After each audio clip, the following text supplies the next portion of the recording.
नमस्कार दोस्तों, आज हम लोग इस वीडियो में आधे अधूरे नाटक का वन लाइनर प्रश्न को देखेंगे। यह वीडियो जेट 2025 हिंदी पेपर 2 के लिए अति महत्वपूर्ण है। तो चलिए अब हम वीडियो को कंटिन्यू करते हैं। प्रश्न है, आधे अधूरे नाटक के लेखक कौन है? सही आंसर है मोहन राकेश। अगला प्रश्न है, मोहन राकेश का जन्म कब हुआ था? सही आंसर है 8 जनवरी 1925।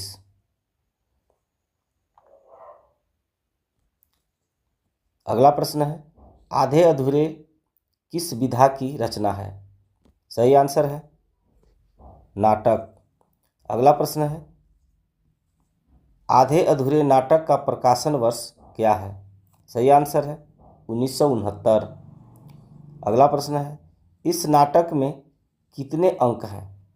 सही आंसर है 2 अंक।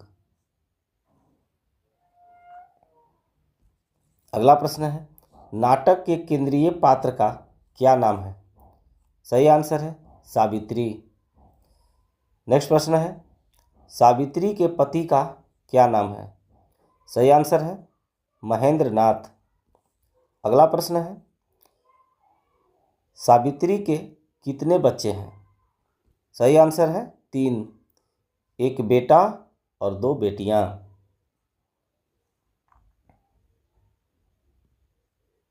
अगला प्रश्न है, सावित्री की बड़ी बेटी का क्या नाम है? सही आंसर है बिन्नी। अगला प्रश्न है, सावित्री की छोटी बेटी का क्या नाम है? सही आंसर है किन्नी। सावित्री के बेटे का क्या नाम है? सही आंसर है अशोक। अगला प्रश्न है, नाटक में एक ही अभिनेता द्वारा कितने पुरुष पात्रों की भूमिका निभाई जाती है? सही आंसर है 4। अगला प्रश्न है, नाटक में कौन सा पुरुष पात्र सावित्री का पहला प्रेमी था? सही आंसर है जुनेजा।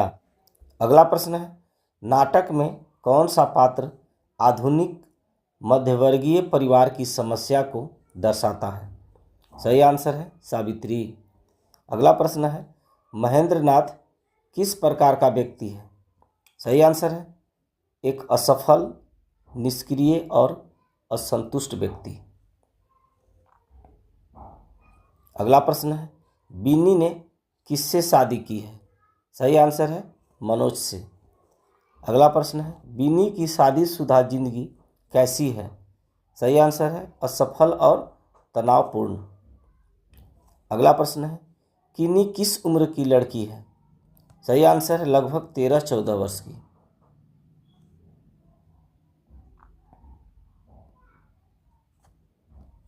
अगला प्रश्न है, अशोक क्या करता है? सही आंसर है बेरोजगार है और घर पर ही रहता है। अगला प्रश्न है, सावित्री नौकरी क्यों करती है? सही आंसर है परिवार के खर्च चलाने के लिए।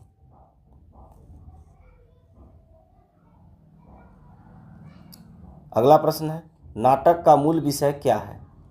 सही आंसर है दाम्पत्य जीवन, विफलता, स्त्री पुरुष संबंध, आधुनिक परिवार का विघटन। अगला प्रश्न है, मोहन राकेश के किस नाटक को मील का पत्थर माना जाता है? सही आंसर है आधे अधूरे। अगला प्रश्न है, सावित्री को किस बात की तलाश है? सही आंसर है एक पूर्ण पुरुष की। अगला प्रश्न है, नाटक में एक पूरा आदमी की अवधारणा कौन प्रस्तुत करता है? सही आंसर है सावित्री। अगला प्रश्न है, जुनेजा का व्यवसाय क्या है? सही आंसर है बिजनेस। सिंघानिया का व्यवसाय क्या है? सही आंसर है उद्योगपति। जगमोहन कौन है? सही आंसर है सावित्री का पूर्व प्रेमी, अब विदेश में रहता है।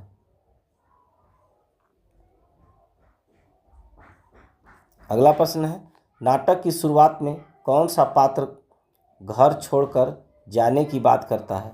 सही आंसर है महेंद्र नाथ। सावित्री अपनी नौकरी से संतुष्ट है या नहीं? सही आंसर है नहीं, वह अपनी नौकरी से भी संतुष्ट नहीं है।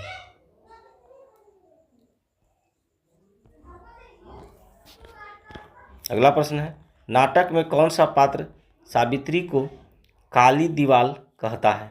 सही आंसर है महेंद्र नाथ। अगला प्रश्न है, आधे अधूरे में किस प्रकार की भाषा का प्रयोग किया गया है? सही आंसर है यथार्थवादी और बोलचाल की भाषा।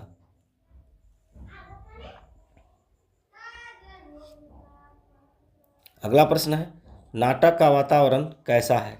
सही आंसर है तनावपूर्ण, निराशाजनक और घुटन भरा।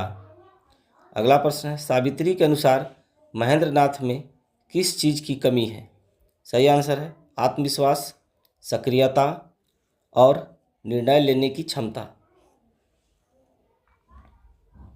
अगला प्रश्न है, महेंद्र नाथ सावित्री को किस बात के लिए दोषी ठहराता है? सही आंसर है अपनी असफलताओं और पारिवारिक समस्याओं के लिए। अगला प्रश्न है, बिनी अपनी माँ से किस बात पर नाराज रहती है? सही आंसर है उसके व्यवहार और घर के माहौल पर। अगला प्रश्न है, अशोक अपने पिता के प्रति कैसा व्यवहार करता है? सही आंसर है उदासीन और कभी कभी क्रोधित। अगला प्रश्न है, किनी अपने माता पिता के झगड़ों को कैसे देखती है? सही आंसर है भय और निराशा के साथ। नाटक में किसका संवाद सबसे लंबा है? सही आंसर है सावित्री और महेंद्र नाथ के। अगला प्रश्न है, आधे अधूरे नाटक का दूसरा नाम क्या है? एक पूरा आदमी। अगला प्रश्न है, नाटक के अंत में सावित्री की क्या स्थिति होती है? सही आंसर है वह अपनी तलाश में अधूरी और निराश ही रहती है। अगला प्रश्न है, जुनेजा सावित्री को क्या सलाह देता है? सही आंसर है अपने परिवार के साथ रहने और यथार्थ को स्वीकार करने की। अगला प्रश्न है, सिंघानिया सावित्री को क्या प्रस्ताव देता है? सही आंसर है उसे अपने साथ विदेश ले जाने का। अगला प्रश्न है, जगमोहन के लौटने पर सावित्री की क्या प्रतिक्रिया होती है? सही आंसर है वह उससे भी निराश हो जाती है। अगला प्रश्न है, नाटक में अंधेरा किसका प्रतीक है? सही आंसर है निराशा, भविष्यहीनता और अनिश्चितता का। अगला प्रश्न है, कमरे की घुटन किसका प्रतीक है? सही आंसर है पारिवारिक संबंधों में तनाव और बेचैनी। अगला प्रश्न है, नाटक में कौन सा पात्र अपने टुकड़े के रूप में वर्णित है? सही आंसर है महेंद्र नाथ। अगला प्रश्न है, मोहन राकेश के किस नाटक में स्त्री पात्र अधिक प्रभावी है? सही आंसर है आधे अधूरे। नाटक में किसका घर एक अजायब घर जैसा लगता है? सही आंसर है सावित्री का घर। अगला प्रश्न है, नाटक में एक पूरे आदमी की तलाश किसका मुहावरा है? सावित्री का। मोहन राकेश को किस वाद का प्रवर्तक माना जाता है? सही आंसर है नई कहानी और आधुनिक नाटक। अगला प्रश्न है, आधे अधूरे नाटक को किस प्रकार का नाटक कहा जाता है? सही आंसर है प्रतीकात्मक और यथार्थवादी नाटक। नाटक में किसका दृष्टिकोण पुरुषवादी है? सही आंसर है जुनेजा, सिंघानिया और जगमोहन। अगला प्रश्न है, नाटक में स्त्री का द्वंद्व क्या है? सही आंसर है अपनी पहचान, स्वायत्तता और पारिवारिक जिम्मेदारियों के बीच संतुलन बनाना। अगला प्रश्न है, महेंद्र नाथ किस बात को लेकर हीन भावना से ग्रसित है?